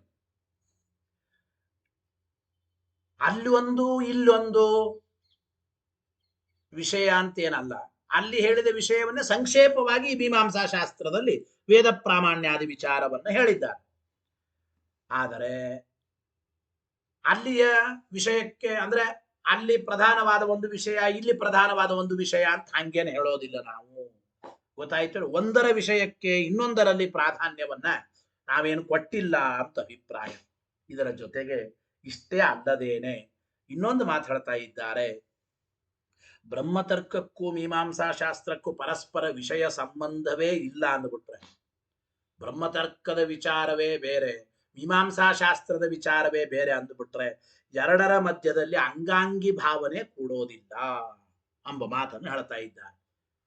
ಮೀಮಾಂಸಾಶಾಸ್ತ್ರವನ್ನು ಉಪಜೀವಿಸಿಕೊಂಡಿವೆ ಬೇರೆ ಶಾಸ್ತ್ರಗಳು, ಅಂಗಿ ಅಂಗ ಈ ತರ್ಕಶಾಸ್ತ್ರಾದಿಗಳು. ಹಾಗಾದರೆ ತರ್ಕಶಾಸ್ತ್ರಕ್ಕೂ ಮೀಮಾಂಸಾಶಾಸ್ತ್ರಕ್ಕೂ ಅಂಗಾಂಗಿ ಭಾವ ಇದೆ. ಅಂಗಾಂಗಿ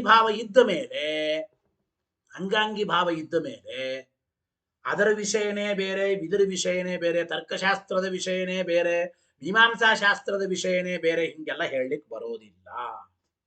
ಅಂಗಾಂಗಿ ಭಾವನೆ ಕೂಡೋದಿಲ್ಲ. ಅತಃ ಆದ್ದರಿಂದ ಏನ್ ಮಾಡ್ದಂಗಾಯ್ತು? ಅತಃ ಅತ್ರ, ಆದ್ದರಿಂದ ಇಲ್ಲಿ ಮೀಮಾಂಸಾಶಾಸ್ತ್ರದಲ್ಲಿ ಓಮೋ ಅಥಾತು ಬ್ರಹ್ಮ ಜಿಜ್ಞಾಸಾವು ಈ ಮೊದಲನೇ ಸೂತ್ರದಲ್ಲಿ ಅತ್ರ ಅಸ್ಯ ಸರ್ವಸ್ಯ ಆ ಬ್ರಹ್ಮತರ್ಕವಾದ ತರ್ಕಶಾಸ್ತ್ರದಲ್ಲಿ ಹೇಳಿದ ಎಲ್ಲ ಪ್ರಮೇಯಗಳನ್ನ, ವೇದ ಪ್ರಾಮಾಣ್ಯಾದಿ ಎಲ್ಲ ಪ್ರಮೇಯ ಎಲ್ಲ ವಿಚಾರಗಳನ್ನ ಸಂಕ್ಷೇಪಕರಣಮೇವ ಉಚಿತಂ, ಸಂಕ್ಷೇಪವಾಗಿ ಹೇಳಿರತಕ್ಕಂಥದ್ದೇ ಅತ್ಯಂತ ಯುಕ್ತ ಎಂಬ ಮಾತನ್ನ ತಿಳಿಸಿದಂತಾಯಿತು. ಅಂದ್ರೆ ಅಲ್ಲಿ ಹೇಳಿದ್ದನ್ನ ವಿಸ್ತಾರವಾಗಿ ಇಲ್ಲಿಯೂ ಹೇಳಿದ್ದಾರೆ. ಅದೇ ವೇದ ಪ್ರಾಮಾಣ್ಯಾದಿ ವಿಚಾರ ಅಂದ್ರೆ ವಿದ್ಯಾಭೇದವೇ ಕೂಡೋದಿಲ್ಲ. ಆದರೆ ತರ್ಕಶಾಸ್ತ್ರ ಬೇರೆ, ಬ್ರಹ್ಮಮೀಮಾಂಸಾ ಶಾಸ್ತ್ರ ಬೇರೆ, ವಿದ್ಯಾಭೇದ ಇದೆ. ಸರಿ, ವಿದ್ಯಾಭೇದ ಇದ್ದ ಮೇಲೆ ವಿಷಯವೂ ಭಿನ್ನ ಭಿನ್ನ. ವಿಷಯವೂ ಭಿನ್ನ ಭಿನ್ನ ಅಂದ್ರೆ ಯಾವ ಅರ್ಥದಲ್ಲಿ ಭಿನ್ನ ಭಿನ್ನ? ಅಲ್ಲೊಂದು ವಿಷಯಕ್ಕೆ ಪ್ರಾಧಾನ್ಯ, ಇಲ್ಲೊಂದು ವಿಷಯಕ್ಕೆ ಪ್ರಾಧಾನ್ಯ, ಹಾಗೇನಲ್ಲ. ಗೊತ್ತಾಯ್ತೋ ಇಲ್ಲ? ಎಲ್ಲ ಕಡೆಗೂ ಬ್ರಹ್ಮ ಜಿಜ್ಞಾಸಕ್ಕೆ ಪ್ರಾಧಾನ್ಯ, ಬ್ರಹ್ಮನಿಗೆ ಪ್ರಾಧಾನ್ಯ. ಅಲ್ಲಿ ವಿಸ್ತಾರವಾಗಿ ಹೇಳಿದ್ದನ್ನು ಇಲ್ಲಿ ಸಂಕ್ಷೇಪವಾಗಿ ಹೇಳಿದ್ದಾರೆ ಅಂತ ನಾವು ಅರ್ಥ ಮಾಡಿಕೊಳ್ಬೇಕು. ಒಂದು ವೇಳೆ ಬ್ರಹ್ಮತರ್ಕಕ್ಕೂ ಮೀಮಾಂಸಾಶಾಸ್ತ್ರಕ್ಕೂ ವಿಷಯಕ್ಕೆ ಸಂಬಂಧನೇ ಇಲ್ಲ, ಅಲ್ಲಿ ವಿಷಯವೇ ಬೇರೆ, ಇಲ್ಲಿ ವಿಷಯವೇ ಬೇರೆ ಅಂದ್ರೆ ಅಂಗಾಂಗಿ ಭಾವನೆ ಕೊಡೋದಿಲ್ಲ. ಆದ್ರೆ ತರ್ಕಶಾಸ್ತ್ರ ಮೀಮಾಂಸಾಶಾಸ್ತ್ರಕ್ಕೆ ಅಂಗಾಂಗಿ ಭಾವ ಇದೆ. ಅಂಗಾಂಗಿ ಭಾವ ಇದ್ದ ಮೇಲೆ ಅಲ್ಲಿಯ ವಿಷಯವನ್ನ ಇಲ್ಲಿ ಹೇಳಿದ್ದಾರೆ ಅನ್ನೋಣ. ಹಾಗಾದ್ರೆ ಏನ್ ಅರ್ಥ ಮಾಡ್ಬೇಕು? ಹಾಗಾದ್ರೆ ಕೊನೆಗೆ ಹೇಳಿದಂತೆ ಬ್ರಹ್ಮತರ್ಕವಾದ ತರ್ಕಶಾಸ್ತ್ರದಲ್ಲಿ ವಿಸ್ತಾರವಾಗಿ ಹೇಳಿದ ವೇದ ಪ್ರಾಮಾಣ್ಯಾದಿ ವಿಚಾರವನ್ನ ಈ ಮೀಮಾಂಸಾಶಾಸ್ತ್ರದಲ್ಲಿ ಅತಃ ಎಂಬುವ ಈ ಶಬ್ದದಿಂದ ಸಂಕ್ಷೇಪವಾಗಿ ಇಲ್ಲಿ ಹೇಳ್ತಾ ಇದ್ದಾರೆ ಎಂಬ ಅರ್ಥವನ್ನು ನಾವು ಚಿಂತನೆ ಮಾಡಬೇಕು. ಅತಃ ಎಂಬ ಶಬ್ದದಿಂದ ಸಂಕ್ಷೇಪವಾಗಿ ವೇದ ಪ್ರಾಮಾಣ್ಯಾದಿಗಳನ್ನ ಹೇಳಿದ್ದಾರೆ ಅಂತ ಹಿಂದೆ ನಾವು ವ್ಯಾಖ್ಯೆ ಸಂಕ್ಷೇಪೇಣಾತ್ರ ಸೂಚಿತಂ ಅಂತ ಆಚಾರ್ಯರು ಹೇಳಿದ್ದು ಅತ್ಯಂತ ಯುಕ್ತ. ವೇದ ಪ್ರಾಮಾಣ್ಯಾದಿ ವಿಚಾರಗಳನ್ನ ಅತಃ ಎಂಬ ಶಬ್ದದಿಂದ ಸಂಕ್ಷೇಪವಾಗಿ ಹೇಳುತ್ತಾರೆ ಅಂತ ಆಚಾರ್ಯರು ವ್ಯಾಖ್ಯಾನ ಮಾಡಿದ್ದು ಅತ್ಯಂತ ಯುಕ್ತವೇ. ಸಂಕ್ಷೇಪೇಣಾತ್ರ ಸೂಚಿತಂ ಎಂಬ ಮಾತಿನಿಂದ ಹೇಳಿದ್ದಾರೆ. ಇಷ್ಟು ಅನೇನ, ಇದರಿಂದ ಏನ್ ಹೇಳ್ದಂಗಾಯ್ತು? ಅನೇನ ಜೈಮಿನೀಯಾನಾಂ ಪ್ರಮಾಣ ಲಕ್ಷಣಾದಿ ನಿರೂಪಣಂ ನ ಅತೀವ ಮೀಮಾಂಸಾಯಾಂ ಸಂಗತಂ ಇತಿ ಸೂಚಿತಂ ಭವತಿ. ಈ ರೀತಿ ಹೇಳೋದರಿಂದ ಈ ಬ್ರಹ್ಮತರ್ಕವನ್ನ ಮೀಮಾಂಸಾ ಶಾಸ್ತ್ರದ ಅಂಗ ಅಂತ ಹಿಂದೆ ಹೇಳದಂಗಾಯ್ತು. ಅನೇನ ಅಂದರೆ ಬ್ರಹ್ಮತರ್ಕ ಶಾಸ್ತ್ರಂ ಮೀಮಾಂಸಾ ಶಾಸ್ತ್ರಾಂಗಂ. ಬ್ರಹ್ಮತರ್ಕ ಎಂಬುದು ಬ್ರಹ್ಮಮೀಮಾಂಸಾ ಶಾಸ್ತ್ರದ ಅಂಗ ಅಂತ ಹೇಳಿದ್ದರಿಂದ ಬ್ರಹ್ಮತರ್ಕದಲ್ಲಿ ನಿರೂಪಣೆ ಮಾಡಲಿಕ್ಕೆ ಯೋಗ್ಯವಾದ ಪ್ರಮಾಣದ ಲಕ್ಷಣ ವಿಭಾಗ ಪರೀಕ್ಷಾದಿಗಳ ನಿರೂಪಣೆ ಅಂದ್ರೆ ಬ್ರಹ್ಮತರ್ಕದಲ್ಲಿ ಪ್ರಮಾಣಗಳಂದ್ರೇನು, ಪ್ರಮಾಣಗಳ ಲಕ್ಷಣ ಏನು, ಪ್ರಮಾಣಗಳ ವಿಭಾಗ ಹೇಗೆ, ಪರೀಕ್ಷಾದಿಗಳ ವಿಚಾರ ಏನು, ಅದನ್ನೆಲ್ಲ ನಿರೂಪಣೆ ಮಾಡಿದ್ದಾರೆ. ಆ ನಿರೂಪಣೆಯನ್ನ ಪೂರ್ವ ಮೀಮಾಂಸಾ ಶಾಸ್ತ್ರದಲ್ಲಿ ಜೈಮಿನಿಗಳು ಮಾಡಿರತಕ್ಕಂಥದ್ದು ಅಷ್ಟೊಂದು ಏನು ಸಂಗತ ಅಲ್ಲ ಅಂತ ತಿಳ್ಕೋಬೇಕು. ಗೊತ್ತಾಯ್ತೋ ಇಲ್ಲ? ಅಷ್ಟೊಂದು ಸಂಗತ ಅಲ್ಲ ಎಂಬುದನ್ನು ಸೂಚನೆ ಮಾಡದಂಗ ಆಯ್ತು. ಅಂದ್ರೆ ತರ್ಕಶಾಸ್ತ್ರದ ವಿಚಾರ, ಪ್ರಮಾಣದ ಲಕ್ಷಣ ವಿಭಾಗ ಪರೀಕ್ಷಾದಿಗಳ ನಿರೂಪಣೆ ಏನೇನಿದೆ ಇದೆಲ್ಲ ತರ್ಕಶಾಸ್ತ್ರದ ವಿಚಾರ. ಅಂದ ಮೇಲೆ ಮೀಮಾಂಸಾಯಾಂ ನ ಅತೀವ ಸಂಗತಂ, ಅದು ಮೀಮಾಂಸಾ ಶಾಸ್ತ್ರದಲ್ಲಿ ನಿರೂಪಣೆ ಮಾಡಲಿಕ್ಕೆ ಯೋಗ್ಯ ಎಂಬುದು ಸರಿಯಲ್ಲ. ಜೈಮಿನಿಗಳು ಮಾಡಿರತಕ್ಕಂಥದ್ದು ಅಷ್ಟೊಂದು ಸಂಗತವಲ್ಲ ಅಂತ ಸೂಚನೆ ಆಗುತ್ತದೆ. ಸೂಚಿತಂಭವತಿ ಅತಃ ಏವ ನ ತತ್ರ ಉಕ್ತಸ್ಯ ಅತ್ರ ಉಪಜೀವನಂ ಇತಿ. ಆದ್ದರಿಂದ ಪೂರ್ವ ಮೀಮಾಂಸಾ ಶಾಸ್ತ್ರದಲ್ಲಿ ಹೇಳಿದ್ದನ್ನ ಇಲ್ಲಿ ನಾವು ಉಪಜೀವಿಸಿಕೊಂಡಿಲ್ಲ ಎಂಬ ಮಾತನ್ನು ಹೇಳ್ತಾ ಇದ್ದಾನೆ. ಅಂದ್ರೆ ಪ್ರಮಾಣಗಳ ವಿಭಾಗ ಲಕ್ಷಣ ಪರೀಕ್ಷಾದಿಗಳ ನಿರೂಪಣೆ ಏನಿದೆ ಇದು ತರ್ಕಶಾಸ್ತ್ರದ ನಿರೂಪಣೆ, ತರ್ಕಶಾಸ್ತ್ರ ಹೇಳಬೇಕು. ಆದರೆ ಜೈಮಿನಿಗಳು ಏನ್ ಮಾಡಿದ್ದಾರೆ, ಪೂರ್ವ ಮೀಮಾಂಸಾ ಶಾಸ್ತ್ರದಲ್ಲೇನೆ ಅದನ್ನು ವಿಶೇಷವಾಗಿ ಮತ್ತೆ ನಿರೂಪಣೆ ಮಾಡಿದ್ದಾರೆ. ಇದು ಅಷ್ಟು ಪೂರ್ಣವಾಗಿ ಸಂಗತ ಅಲ್ಲ. ಅದಕ್ಕೆ ಈ ನಮ್ಮ ಉತ್ತರ ಮೀಮಾಂಸಾಕ್ಕೆ ಪೂರ್ವ ಮೀಮಾಂಸಾ ಶಾಸ್ತ್ರ ಅದು ಉಪಜೀವಕ ಅಲ್ಲ.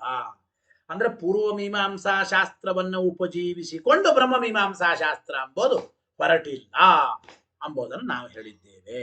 ಬ್ರಹ್ಮಮೀಮಾಂಸಾ ಶಾಸ್ತ್ರದ ಉಪಜೀವನ ಪೂರ್ವಮೀಮಾಂಸಾ ಶಾಸ್ತ್ರ ಬ್ರಹ್ಮತರ್ಕಾದಿಗಳಿಗೆ ಉಂಟು ಅಷ್ಟೇ ಹೊರತು ಈ ನಮ್ಮ ಬ್ರಹ್ಮಮೀಮಾಂಸಾ ಶಾಸ್ತ್ರವೇ ಇನ್ನೊಂದು ಉಪಜೀವಿಸಿಕೊಂಡು ಹೊರಟಿದೆ, ಪೂರ್ವಮೀಮಾಂಸಾ ಶಾಸ್ತ್ರ ಬ್ರಹ್ಮತರ್ಕವನ್ನು ಉಪಜೀವಿಸಿಕೊಂಡು ಹೊರಟಿದೆ ಅಂದ್ರೆ ಇಲ್ಲ ಎಂಬ ಮಾತನ್ನು ತಿಳಿಸಿದಂತಾಯಿತು ಅಂತ. ಇಷ್ಟಾದ ಮೇಲೆ ತದೇವ ಪ್ರಪಂಚಯತಿ ಅಂದ್ರೆ ಬ್ರಹ್ಮಮೀಮಾಂಸಾ ಶಾಸ್ತ್ರ ಇದು ಪೂರ್ವಮೀಮಾಂಸಾದಿ ಶಾಸ್ತ್ರಗಳನ್ನು ಉಪಜೀವಿಸಿಕೊಂಡು ಹೊರಟದ್ದಲ್ಲ ಎಂಬ ವಿಚಾರವನ್ನೇ ವಿವರಣೆ ಮಾಡ್ತಾ ಇದ್ದಾರೆ. ತದೇವ ಪ್ರಪಂಚಯತಿ ಪ್ರಮಾಣೇತಿ. ಆ ಶ್ಲೋಕ ಹೇಳಿ ನಿಧಾನವಾಗಿ. ಪ್ರಮಾಣ ನ್ಯಾಯ ಸತ್ಶಿಕ್ಷಾ ಕ್ರಿಯತೆ ತರ್ಕಶಾಸ್ತ್ರತಃ ಮಾನನ್ಯಾಯೈಸ್ತು ತತ್ಸಿದ್ಧೈಃ ಮೀಮಾಂಸಾಮೇಯ ಶೋಧನಂ. ನೋಡಿ, ಪ್ರಮಾಣ ಪ್ರತ್ಯಕ್ಷ ಅನುಮಾನ ಆಗಮ ಈ ಮೊದಲಾದ ಪ್ರಮಾಣಗಳು. ಪ್ರಮಾಣ ನ್ಯಾಯ ಅಂದ್ರೆ ಅನುಮಾನ ಮತ್ತು ಅದಕ್ಕೆ ಅಂಗಭೂತವಾದ ವ್ಯಾಪ್ತಿ ಮೊದಲಾದವುಗಳು ಅಥವಾ ತರ್ಕ. ನ್ಯಾಯ ಅಂದ್ರೆ ಅನುಮಾನಕ್ಕೆ ಅಂಗಭೂತವಾದ ವ್ಯಾಪ್ತ್ಯಾದಿಗಳು ಮತ್ತು ತರ್ಕಗಳು. ಪ್ರಮಾಣ ಅಂದ್ರೆ ಪ್ರತ್ಯಕ್ಷ ಅನುಮಾನ ಆಗಮಗಳು ಪ್ರಮಾಣ.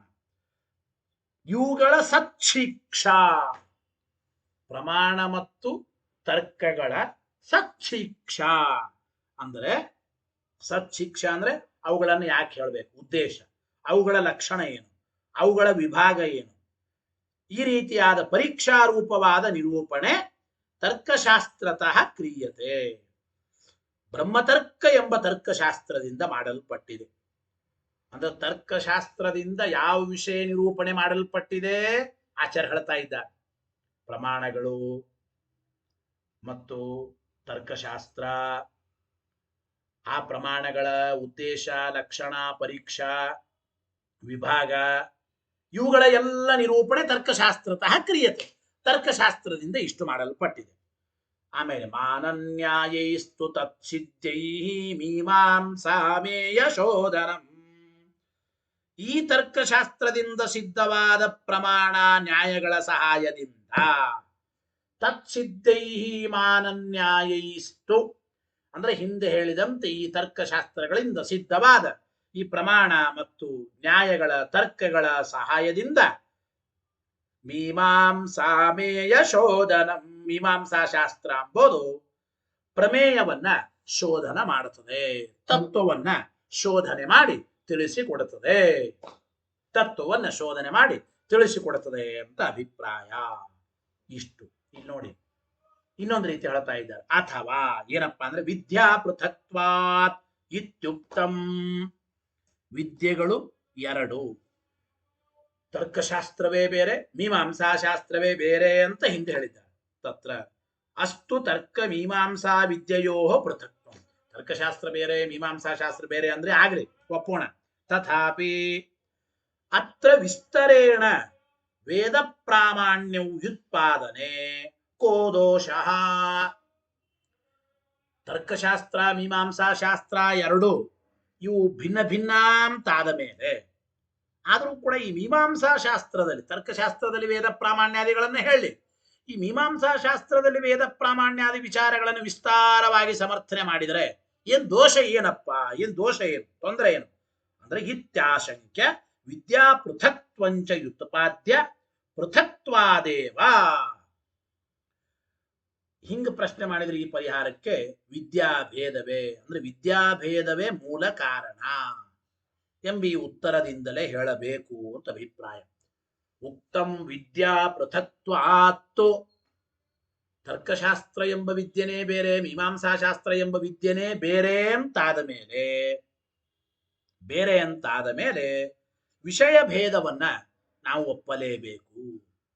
ಶಾಸ್ತ್ರಗಳು ಭಿನ್ನ ಭಿನ್ನ ಅಂತ ಆಗ್ಬೇಕು, ವಿಷಯಗಳು ಭಿನ್ನ ಭಿನ್ನ ಆಗಲೇಬೇಕು. ವಿಷಯಗಳು ಭಿನ್ನ ಭಿನ್ನ ಅಂತಾದ್ರೇನೆ ಆ ವಿಷಯಗಳನ್ನು ಹೇಳುವ ಶಾಸ್ತ್ರಗಳಲ್ಲಿ ಭೇದ ಎಂಬುದು ಬರುತ್ತದೆ ಅಂತ ಹಿಂದೆ ಹೇಳಿದ್ದೇವೆ. ಆದ್ರಿಂದ ಈ ವಿಷಯ ಭೇದವನ್ನ ಹೇಳ್ತಾ ಇದ್ದಾರೆ. ಏನು ಅಂದ್ರೆ ತಚ್ಚ ಏತದಿತ್ಯಾಹ ಪ್ರಮಾಣೇತಿ. ಪ್ರಮಾಣಾನಿ ಅಂದ್ರೆ ಪ್ರತ್ಯಕ್ಷ ಅನುಮಾನ ಆಗಮ ಮೂರು ಪ್ರಮಾಣಗಳು. ನ್ಯಾಯ ಅಂದ್ರೆ ಅನುಮಾನಕ್ಕೆ ಅಂಗಭೂತವಾದ ವ್ಯಾಪ್ತಿ ಮತ್ತು ತರ್ಕ ಅಂತ ತಗೋಬೇಕು. ಇಷ್ಟು ಇಲ್ಲಿ ಹೇಳದಂಗ ಆಯಿತು ಅಂತ ಅಂದ್ರೆ ವಿದ್ಯಾಭೇದಕ್ಕೆ ಅಂದ್ರೆ ವಿಷಯ ಭೇದವೇ ವಿದ್ಯಾಭೇದಕ್ಕೆ ಮೂಲ ಕಾರಣ ಅಂತ ಅಭಿಪ್ರಾಯ. ವಿಷಯ ಭೇದವೇ ವಿದ್ಯೆಗಳು ಭಿನ್ನ ಭಿನ್ನವಾಗಿರೋದಕ್ಕೆ ಮೂಲ ಕಾರಣ ಎಂಬ ಉತ್ತರವನ್ನು ಹೇಳಬೇಕು. ಆದ್ದರಿಂದ ಇಲ್ಲಿ ಪ್ರಮಾಣ ನ್ಯಾಯ ಸಚ್ಛೀಕ್ಷಾ ಕ್ರಿಯತೆ ತರ್ಕಶಾಸ್ತ್ರತ ಎಂಬುದಕ್ಕೆ ಏನೇನು ಅರ್ಥ ಮಾಡಿಕೊಳ್ಬೇಕು ಅಂತ ಬರೆದ್ರು. ಅಥವಾ ಇನ್ನೊಂದು ರೀತಿ, ಮೊದಲು ಪ್ರಮಾಣ ಅಂದ್ರೆ ಪ್ರತ್ಯಕ್ಷ ಅನುಮಾನ ಮೂರು ಪ್ರಮಾಣಗಳು, ನ್ಯಾಯ ಅಂತಂದ್ರೆ ಅನುಮಾನಕ್ಕೆ ಅಂಗವಾದ ವ್ಯಾಪ್ತಿಗಳು ತರ್ಕಗಳು ಅಂತ ಬರೆದ್ರು. ಈಗ ಅಥವಾ ನ್ಯಾಯ ಅಂದ್ರೆ ವ್ಯಾಪ್ಯ ಅಂಗೀಕಾರೆ ಅನಿಷ್ಟವು ವ್ಯಾಪಕ ಪ್ರಸಂಜನಾತ್ಮಕ ತರ್ಕ, ಇನ್ನೊಂದು ಮಾತನ್ನು ಕೂಡ ಹೇಳ್ತಾ ಇದ್ದಾರೆ ಅಂತ ಅಭಿಪ್ರಾಯ. ಗೊತ್ತಾಯ್ತೋ ಇಲ್ಲ? ಅಂದ್ರೆ ಇಲ್ಲಿ ಪ್ರಮಾಣ ನ್ಯಾಯ ಸತ್ಶೀಕ್ಷ ಪ್ರಮಾಣ ಅಂದ್ರೆ ಎರಡನೇ ಅಭಿಪ್ರಾಯ, ಮೊದಲನೇ ಅರ್ಥ ಪ್ರತ್ಯಕ್ಷ ಅನುಮಾನ ಆಗಮ ಮೂರು ಪ್ರಮಾಣಗಳು ಅಂತ ಹೇಳಿದ್ರು. ನ್ಯಾಯ ಎಂಬ ಶಬ್ದಕ್ಕೆ ಅನುಮಾನಕ್ಕೆ ಅಂಗಭೂತವಾದ ವ್ಯಾಪ್ತ್ಯಾದಿಗಳು ಮತ್ತು ತರ್ಕ ಅಂತ ಹೇಳಿದ್ರು. ಎರಡನೇ ಅರ್ಥ ಬೇರೆ. ಪ್ರಮಾಣ ಅಂದ್ರೆ ಪ್ರತ್ಯಕ್ಷ ಆಗಮ ಎರಡೇ ತಗೋತೇವೆ. ನ್ಯಾಯ ಅಂದ್ರೆ ಅನುಮಾನ ಹೀಗೆ ಅರ್ಥ. ಅಂದರೆ ಈ ಅನುಮಾನ ಪ್ರತ್ಯಕ್ಷಾಗಮಗಳಂತೆ ಪ್ರಮಾಣ ಆಗಿದ್ದರೂ ಕೂಡ ಅದಕ್ಕೆ ಮೀಮಾಂಸಾ ಶಾಸ್ತ್ರದಲ್ಲಿ ಪ್ರಾಧಾನ್ಯ ಇದೆ. ಅನುಮಾನಕ್ಕೆ, ಯುಕ್ತಿಗೆ, ನ್ಯಾಯಕ್ಕೆ ಪ್ರಾಧಾನ್ಯ ಇರೋದ್ರಿಂದ ಪ್ರಮಾಣಗಳಿಂದ ಪ್ರತ್ಯೇಕವಾಗಿ ಅನುಮಾನವನ್ನ ಹೇಳಿದ್ದಾರೆ ಅಂತ ಅಭಿಪ್ರಾಯ. ಮೊದಲನೇ ವ್ಯಾಖ್ಯಾನ ಪ್ರಮಾಣ ಅಂದ್ರೇನೆ ಪ್ರತ್ಯಕ್ಷ ಅನುಮಾನ ಆಗಮ, ಅನುಮಾನ ನ್ಯಾಯ ಯುಕ್ತಿಯನ್ನು ಅಲ್ಲೇ ಸೇರಿಸ್ಬಿಟ್ರು.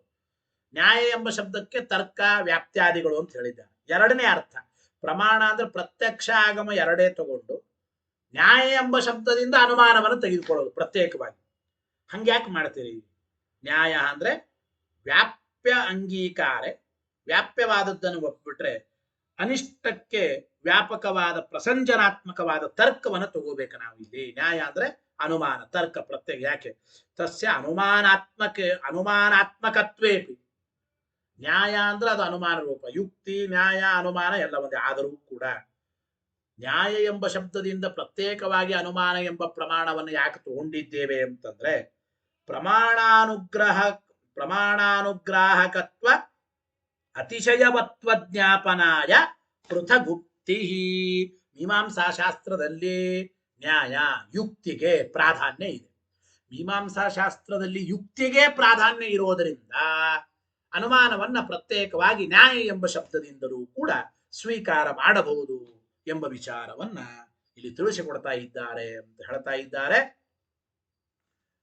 ಅಥವಾ ಇನ್ನೊಂದು ಹೇಳ್ತಾ ಇದೆ, ಪ್ರಮಾಣೆ ಅಂದ್ರೆ ಪ್ರತ್ಯಕ್ಷ ಆಗಮಶ್ಚ, ನ್ಯಾಯ ಅಂದ್ರೆ ಅನುಮಾನ. ಯಾಕೆ ತಸ್ಯ ನಾ ಹೇಳದಲ್ಲ ಮೀಮಾಂಸಾಯಾಮ್ ಅಭ್ಯರ್ಹಿತತ್ವ ಭೇದೇನ ಉಪನ್ಯಾಸ, ಅದನ್ನು ಪ್ರತ್ಯೇಕವಾಗಿ ಹೇಳಿದ್ದಾರೆ ಅಂತ ಇಷ್ಟು ಹೇಳದಂಗೆ ಆಯಿತು.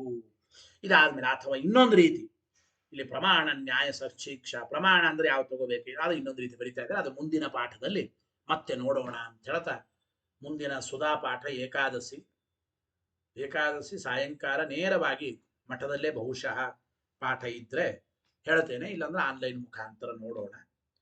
ನಾಳೆ ನಾಡದ್ದು ಆನ್ಲೈನ್ ಮುಖಾಂತರವೇ 27, 28 ಶನಿವಾರ ಭಾನುವಾರ ತತ್ವಪ್ರಕಾಶಿಕೆಯ ಪಾಠವನ್ನು ನಾಳೆ ನಾಡದ್ದು ನೋಡೋಣ. ಹರಯೇ ನಮಃ. ಶ್ರೀಕೃಷ್ಣ ಅರ್ಪಣಮಸ್ತು.